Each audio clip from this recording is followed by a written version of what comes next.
Welcome back from the break viewers. Break के बाद हमें ज्वाइन किया है head of orthopaedics at the Indus hospital. Doctor साहब ने स्पेशली आज के दिन की मुनासबत से हमारे प्रोग्राम के लिए वक्त निकाला। We are very grateful to professor doctor Tehseen Riaz. अस्सलाम वालेकुम डॉक्टर साहब। जी वालेकुम अस्सलाम। डॉक्टर साहब, पाकिस्तान क्या पूरे दुनिया में आपका नाम लोग जानते हैं माशाल्लाह, जो आपके एफर्ट्स हैं। और आज क्योंकि वर्ल्ड ऑस्टियोपोरोसिस डे है तो हमने सोचा कि आपसे ही हम गाइडेंस लेते हैं। सबसे पहले डॉक्टर साहब, किसी दिन को क्यों मनाया जाता है उससे पहले ये जानना ज़रूरी है कि हम किस चीज़ को मना रहे हैं। तो ऑस्टियोपोरोसिस क्या है?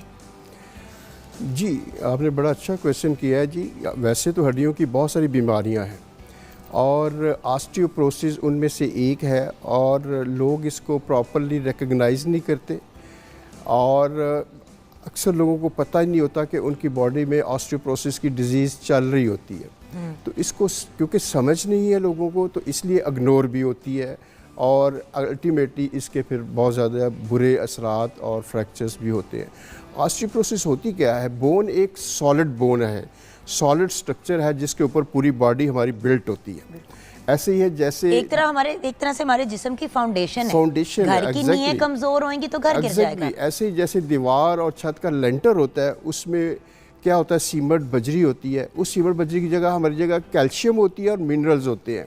जो लेंटर के अंदर रॉड्स होते हैं ना, उसकी जगह हमारे कोलेजन फाइबर्स होते हैं। अच्छा। एग्जैक्टली इस लेंटर की तरह नेचर ने ये बोन को बनाया होता है और ये बड़ी सॉलिड और स्ट्रॉन्ग बोन होती है। ऑस्टियोपोरोसिस में होता क्या है, जैसे कि वर्ड से भी पता है, osteo mean bone, porosis mean porous हो जाना, पोर्स बन जाते हैं उसमें, यानी कि सुराख, छोटे छोटे सुराख बन जाते हैं। जैसे लेंटर में से वो बजरी गिरती है तो उसमें से सुराख बन जाते हैं। जैसे मैं आपको एग्जांपल देती हूँ व्यूअर्स, लकड़ी में जैसे दीमक लग जाती है जी, तो एक तरह से ऑस्टियोपोरोसिस भी दीमक टाइप चीज है, क्योंकि वो आपकी हड्डियां कमजोर करती जाती है और एक दिन आता है कि हड्डी कटक करके टूट जाती है और बंदा कहता है कि हाय। एग्जैक्टली, एक स्ट्रॉन्ग सॉलिड बोन पोरस हो जाती है, फ्रेजाइल हो जाती है, सॉफ्ट हो जाती है और वो बॉडी का वेट उठाने के फिर काबिल नहीं रहती और वो बेंड होना शुरू हो जाती है, जिस्म झुकना शुरू हो जाता है, जिसको कुब कहते हैं कि कुब निकल आया है, हाइट कम होनी शुरू हो जाती है, अगर गिर जाओ तो टूट जाती है और इतनी सॉफ्ट होती है कि सिंपल गिरने से बोन जो है ना वो टूट जाती है। आपको एक बात और वर्ल्ड ऑस्टियोपोरोसिस डे का मकसद ही यही है कि लोगों को अवेयर किया जाए कि ये बोन्स की डिजीज़ जो है इसकी अवेयरनेस दी जाए और लोग इसको इस स्टेज पे पहुंचने से पहले इसको प्रिवेंट करें, इसकी हेल्थ का ख्याल करें, इसकी पूरा नॉलेज हो कि ये क्यों होती है और कैसे प्रिवेंट हो सकती है। तो यही आज के दिन का ये मकसद है, लोगों को एजुकेट करना। डॉक्टर साहब, मेरा तो जो पहली मुझे पता चली कि कंफर्म किसी बंदे को ऑस्टियोपोरोसिस है, हमारे इसी तरह रिलेटिव्स में उनकी मदर जो हैं वो 80s में थी, 80s की उनकी एज नहीं, सॉरी लेट 70s, इतनी भी ज़्यादा एज नहीं थी। वो उनका वो चल रही थी, वॉक कर रही थी, किसी शादी पे जा रही थी, ये लास्ट ईयर की बात है। तो एकदम से ना उनका पाँव स्लिप हुआ, तो उनके बेटे ने ना उनको बाजू से पकड़ा उनको सपोर्ट देने के लिए। डॉक्टर साहब, उनकी हड्डी टूट गई, उनको बचाते हुए, वो गिरी भी नहीं। बिल्कुल अस्पताल लेके गए, सारा चेकअप हुआ तो डॉक्टर ने कहा कि इनको तो ऑस्टियोपोरोसिस है इनकी। और तो पता चला कि डे 1 से उनकी कोई ट्रीटमेंट ही नहीं हुई। जी एग्जैक्टली। घर वालों को नहीं पता था कि आंटी को ऑस्टियोपोरोसिस है। और आप सोचे कि वो बार बार उन्हें करके दिखाया, कहता है वो ऐसे उनका पाँव स्लिप हुआ है, पैर ऐसे की तरह गई है, मैंने उनके बाजू से अम्मी जी को पकड़ा, एक बार वो कहते हैं उनकी हड्डी टूट गई जहाँ से मैंने पकड़ा। जी एग्जैक्टली। आप इस चीज़ से अंदाज़ा लगाएं, इस जो ऑस्टियोपोरोसिस डे मनाया जा रहा है पूरी दुनिया में, कि इतना ज़्यादा ये इसका पेशेंट है पूरी दुनिया में कि सिर्फ अमेरिका में, यूएसए में 50 मिलियन पीपल हैं जो इस वक्त ऑस्टियोपोरोसिस से सफ़र कर रहे हैं। लेकिन डॉक्टर साहब, एक कन्फ्यूजन भी होती है, ऑस्टियोपोरोसिस क्या है, आर्थराइटिस क्या है, ऑस्टियोपीना क्या है, समझ नहीं आती ना, क्योंकि ऑब्वियसली आप लोग डॉक्टर्स MBBS करके एक सर्टन लेवल पे पहुंच के ही बने हैं ना, तो हम लोगों की आम आवाम की इतनी नॉलेज नहीं होती। तो मुझे ये बताइए कि किसी को ऑस्टियोपोरोसिस है जी, उसके सिम्टम्स क्या होते हैं डॉक्टर साहब? अच्छा, और कोई एज कैटेगरी है जिसमें ये होता है? बड़ी इंटरेस्टिंग चीज़ है कि इस डिज़ीज़ को कहते हैं साइलेंट डिजीज़। ये आपकी बॉडी में चल रही होती है, ऑस्टियोपोरोसिस हो रही होती है, आप अवेयर ही नहीं होते।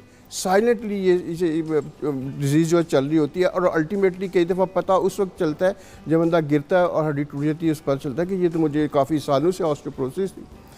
और या दूसरा सिम्टम क्या होता है इसका कि ऑस्टियोपोरोसिस फुल फ्लैश डेवलप हो गई, उसके बाद जो वर्टिब्रीज मोरे जो होते हैं कमर के वो आस्ता आस्ता कोलैप्स होना शुरू हो जाते हैं, कंप्रेशन फ्रैक्चर्स होना शुरू हो जाते हैं, तो फिर कमर की दर्द शुरू हो जाती है और फिर बॉडी का पोस्चर भी चेंज हो जाता है, बॉडी आगे को बेंड कर जाती है और कई लोगों को तो इतनी कमर वो की डिफॉर्मिटी और शेप चेंज हो जाती है कि उनकी चेस्ट जो है नैरो हो जाती है।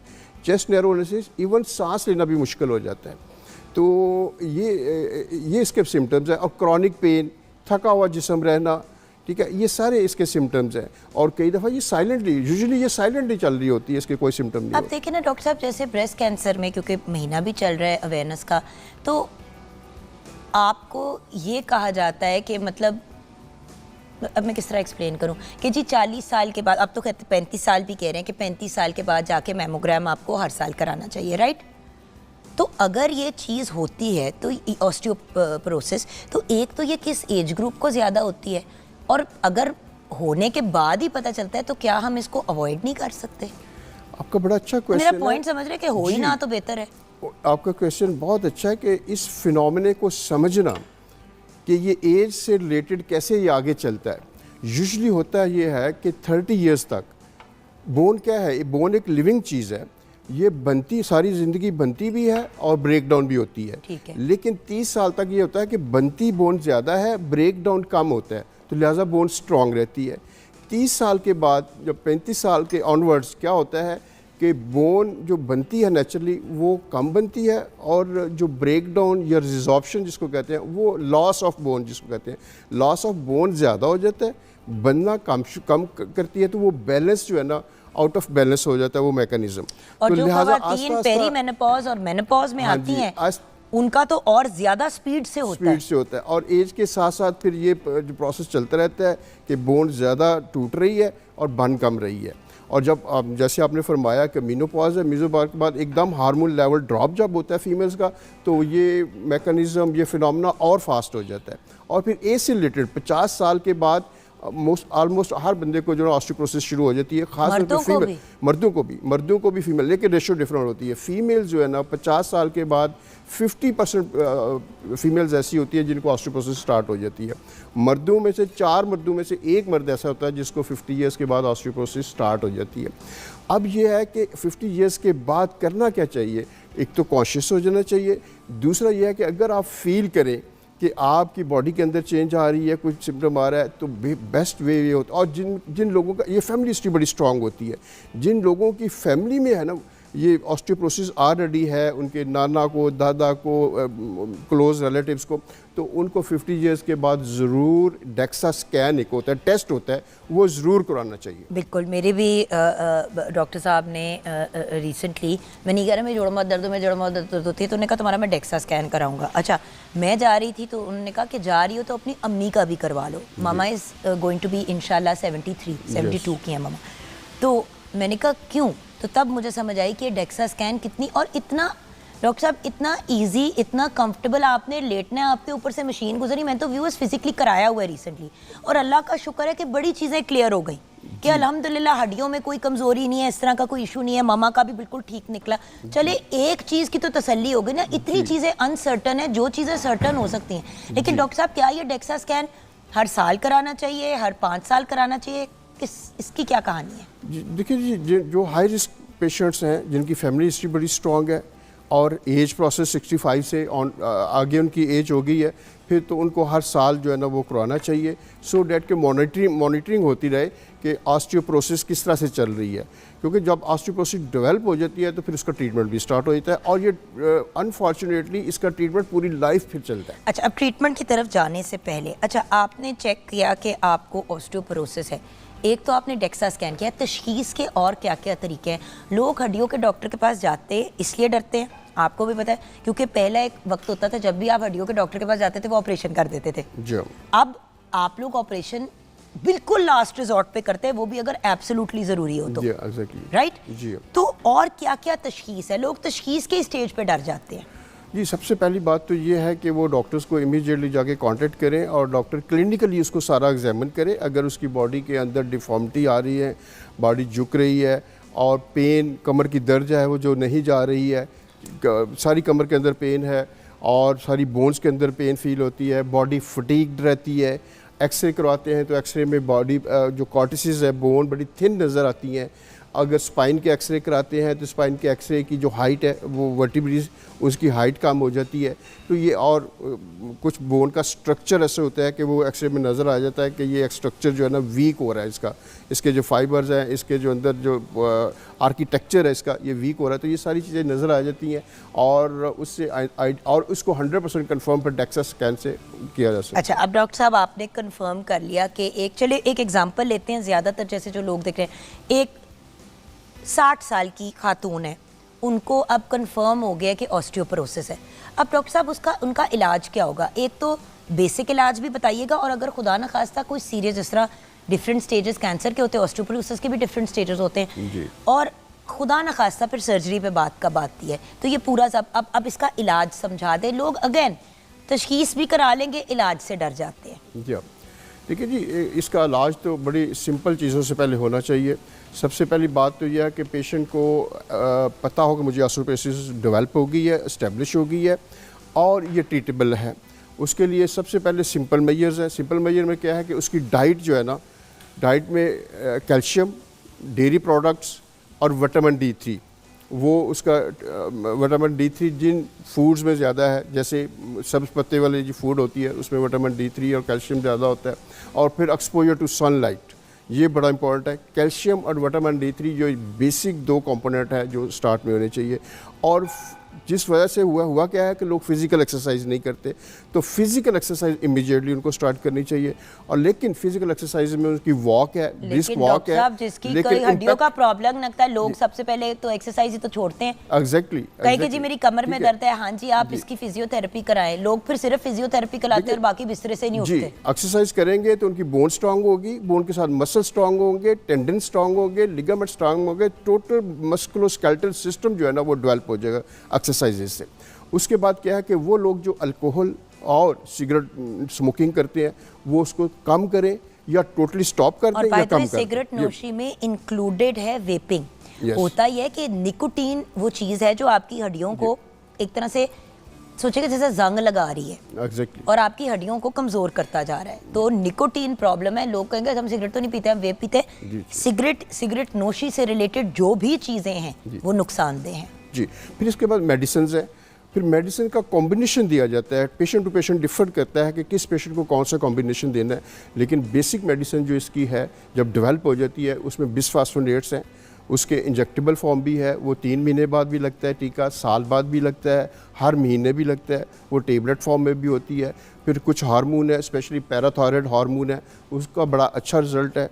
वो जिन पेशेंट को हाई रिस्क पेशेंट्स होते हैं उनको स्टार्ट कर देते हैं, या जिनको फ्रैक्चर डेवलप हो जाते हैं उनको पैराथायराइड हार्मोन स्टार्ट कर देते हैं। ये तो दवाइयाँ होगी। और ये सारी जिंदगी जैसे डायबिटीज होता है, आपने डायबिटीज या हाई ब्लड प्रेशर की तरह इसको मेंटेन करना। जी एग्जैक्टली, समझ आ गई। ओके, सर्जरी पे बात कब जाती है डॉक्टर साहब? सर्जरी पे बात जब आती है लिगामेंट या चीज़ें रिप्लेस करने में। जी एग्जैक्टली, सर्जरी पे बात तब जाएगी जब पेशेंट फ्रेजाइल बोन हो गई है, ऑस्टियोपोरोसिस की वजह से घर के अंदर ही गिर गया है। यूजुअली ये लोग अपने बेडरूम में गिरते हैं या बाथरूम में स्लिप होते हैं और हिप बोन टूट जाती है अनफॉर्चुनेटली, गोडा टूट जाता है, या नी जॉइंट या कोई भी बोन टूट जाएगी, या स्पाइन का फ्रैक्चर हो जाएगा, या हिप जॉइंट जो है ना हो जाएगा। तो उसके लिए यह है कि ये बोन इतनी फ्रेजाइल होती है, इतनी सॉफ्ट होती है कि इनको फिक्स करना भी प्लेट्स के साथ, स्क्रूज के साथ बड़ा मुश्किल होता है। क्योंकि आप स्क्रू डालते हैं वो टूट जाता है, स्क्रू डालते हैं वो होल्ड ही नहीं करता। जितनी सॉफ्ट बोन होती है उसमें होल्ड ही नहीं करता, प्लेट भी होल्ड नहीं करती। तो बड़े स्पेशल फिर इसके लिए इम्प्लांट्स और प्लेट्स जो है ना यूज़ करनी पड़ती है। आजकल जो मैं कर रहा हूँ, जिसको हिप का फ्रैक्चर होता है स्पेशली ओल्ड एज में, तो मेरी कोशिश होती है कि इवन वो पीसीज में भी हो गया, उन सारे पीसीज को रिकन्स्ट्रक्ट करके तो जॉइंट रिप्लेसमेंट की जाए। जॉइंट रिप्लेसमेंट हम जब करते हैं तो हम पेशेंट को अगले दिन ही चला देते हैं, क्योंकि इस पेशेंट को जो इतना ओल्ड एज है उसको बेड रिडन रखना, वो जो है उसमें बेड सोर्स बन जाएंगे, चेस्ट इन्फेक्शन हो जाएगी, सारी हो जाएगी, और वो usually patient with in 1 year of life जो है ना एक्सपायर कर जाते हैं। तो इसलिए इनका टोटल हिप, जिनका हिप फ्रैक्चर हुआ है ना, वो कोशिश करें कि हिप रिप्लेसमेंट्स उनकी करें। हिप रिप्लेसमेंट्स ये है कि अगले दिन ही हम पेशेंट को चला देते हैं, आउट ऑफ बेड कर देते हैं, और जो बाकी कॉम्प्लिकेशंस है उससे पेशेंट बच जाता है। और मैं आजकल मेरे पास सीरीज़ है केसेस की जिसमें मैं उन बोन को फिक्स नहीं कर रहा हूँ, हिप बोन को मैं कोशिश कर रहा हूँ उस हिप बोन को रिकन्स्ट्रक्ट करके उसको उसमें जॉइंट डाल दिया जाए और उस जॉइंट से अगले दिन पेशेंट को चला दिया जाए, ताकि पेशेंट जो है ना वो जो बेड रिडन होने की कॉम्प्लिकेशंस है ना, ख़ास तौर पे bed source, chest infection, urine की इन्फेक्शन, उससे बच सके और वो दोबारा वॉक और एक्सरसाइज और नॉर्मल लाइफ में आ सके। ये तो बात हो गई अस्पताल। लेकिन डॉक्टर साहब, जब ऑस्टियोपोरोसिस का कोई पेशेंट, स्पेशली जिसकी सर्जरी होती है, आप जब उसको घर भेजते हो जी, तो मसला ज़्यादातर घर में जाके होता है। जी एग्जैक्टली। अस्पताल में तो आपने चला भी दिया, सब कर दिया, तो आफ्टर केयर क्या है, थोड़ा इस पे गाइड करें। आफ्टर, इसको कहते हैं हमारे मतलब घर वालों ने किस चीज़ की केयर उसको करनी कहते है? हैं कि प्रॉपर रिहेबिलिटेशन, कि एक तो घर वालों की एजुकेशन की जाए कि इसको आपने कौन कौन सी एक्सरसाइजेज करवानी है, वॉक कैसे करानी है, और वॉकिंग एड्स कौन सी यूज़ करनी है, जैसे वॉकर है, केन है, उसके साथ कैसे चलाना है। फिर इसके ड्यूरिंग दिस रिहेबिलिटेशन प्रोग्राम इनके मसल्स वीक ना हो जाए, उसके जो फ्रैक्चर एरिया के जो मसल्स है ख़ास तौर पे उनकी पर्टिकुलर फिजियोथेरेपी पेशेंट को भी ट्रेन किया जाए, फैमिली को भी ट्रेन किया जाए, और वो हर 2-3 घंटे बाद वो एक्सरसाइजेज जो है ना खुद घर पे करें। प्लीज़ व्यूअर्स, एक रिक्वेस्ट है, ये तहे दिल से आपसे रिक्वेस्ट है, 2 चीज़ें जो आपने नहीं करनी। अगर इस टाइप की प्रॉब्लम में आप मुब्तला हैं, आपने बिल्कुल भी किसी पहलवान के पास जाके मालिश नहीं करवानी या वो नहीं करवाना। अंडरस्टैंड करें कि हड्डी ऑलरेडी कमज़ोर है, ज़रा सी ज़ोर ज़बरदस्ती करेंगे वो और टूट जाएगी, वो बेहतर नहीं होगी। दूसरी बात, फिजियोथेरेपी का मतलब मालिश नहीं है। फिजियोथेरेपी ट्रेंड फिजियोथेरेपिस्ट या ऑस्टियोपैथ करेगा। अपने घर पे खुद ही मालिशें और खुद ही चीज़ें मत कीजिएगा, ये भी एक बहुत बड़ा नुकसान का बायस बनती है। सो डॉक्टर साहब, फाइनली आपका पैगाम क्या है हमारे व्यूअर्स के लिए? देखिए जी, पैगाम मेरा ये है कि अल्लाह ताला ने ज़िंदगी एक दफ़ा दी है और इस ज़िंदगी की केयर करनी चाहिए, अपने आप को निगलेक्ट नहीं करना चाहिए। ख़ास तौर पे वो लोग जो जब पेरेंट्स बन जाते हैं तो वो अपने आप को निगलेक्ट करते हैं और बच्चों की केयर में लग जाते हैं, लेकिन उनको अपनी एहतियात भी करनी चाहिए। वो कहते हैं कि लाइफ है क्या actually, life is a movement and movement is a life. Life जो है एक हरकत का नाम है, जब तक आप हरकत करते जाते हैं वो लाइफ है, जब आपकी हरकत ख़त्म होगी तो आपकी लाइफ ख़त्म होगी। तो ये अगर आप स्टेटस मेंटेन करना चाहते हैं तो फिर अपनी हड्डियों की केयर करें, उनको स्ट्रॉन्ग रखें, और उनके जो कमज़ोर होने के जो भी फैक्टर्स हैं, कॉजेज़ हैं, उन सारों का ख्याल रखें। अपनी डाइट को अच्छा रखें, एक्सरसाइज डेली रखें, जो बैठे रहना सेडेंटरी स्टाइल है इसको ख़त्म करें, और वो लोग जो है अनहेल्दी डाइट खाते हैं, और ख़ास तौर पे बच्चे जो आजकल अनहेल्दी डाइट खाते हैं, बच्चों में भी आजकल ऑस्टियोपोरोसिस है जिसको कहते हैं जुवेनाइल ऑस्टियोपोरोसिस, बच्चों की ऑस्टियोपोरोसिस। वो भी इसलिए होती है कि वो जो फास्ट फूड खाते हैं, हेल्दी फूड नहीं खाते। भैया, बच्चों में टाइप 2 डायबिटीज़ जितनी कॉमन हो गई है, सेम रीज़न। जी एग्जैक्टली। तो अपनी हेल्थ का ख्याल रखें, वेट गेन ना करने दें, रेगुलर एक्सरसाइज करें, हेल्दी कैल्शियम और विटामिन डी की जो डाइट है उसको इस्तेमाल करें, सो डैट के आप ज़िंदगी को एंजॉय कर सकें। और ये जो अल्लाह ताला ने इतनी बड़ी नेमत आपको दी है बोन्स और जॉइंट की फॉर्म में, जो आपको लेके चलती है, भागती है, आप लाइफ को एंजॉय करते हैं, इसकी रिस्पेक्ट करें। बिल्कुल सही कहा डॉक्टर साहब ने, 100% मैं डॉक्टर साहब के साथ एग्री करती हूँ। व्यूअर्स, देखिए, at the end of the day जान है तो जहान है। अल्लाह का बड़ा करम है कि हम लोग को अल्लाह ताला ने चलता फिरता बनाया। उस बंदे से जाके पूछें जिसको जो चलते चलते व्हील चेयर पे आ गया या बेड पे आ गया। अल्लाह ताला की बहुत बड़ी ब्लेसिंग है, ये बॉडी आपको एक ही मिलनी है। इसमें इक्का दुक्का छोटी मोटी चीज़ें आप रिप्लेस ज़रूर कर सकते हैं, लेकिन इसी जिस्म में आपने अपनी पूरी ज़िंदगी गुजारनी है। इसकी रिस्पेक्ट करें, अपना भी ख्याल रखें और अपने इर्द गिर्द वालों का भी ख्याल रखें। छोटी सी ब्रेक की तरफ जाएंगे। ब्रेक के बाद जब वापस आएंगे तो व्यूअर्स, आज हम बात करेंगे इंटरनेशनल शेफ़ डे की, तो हमारे साथ रहिएगा।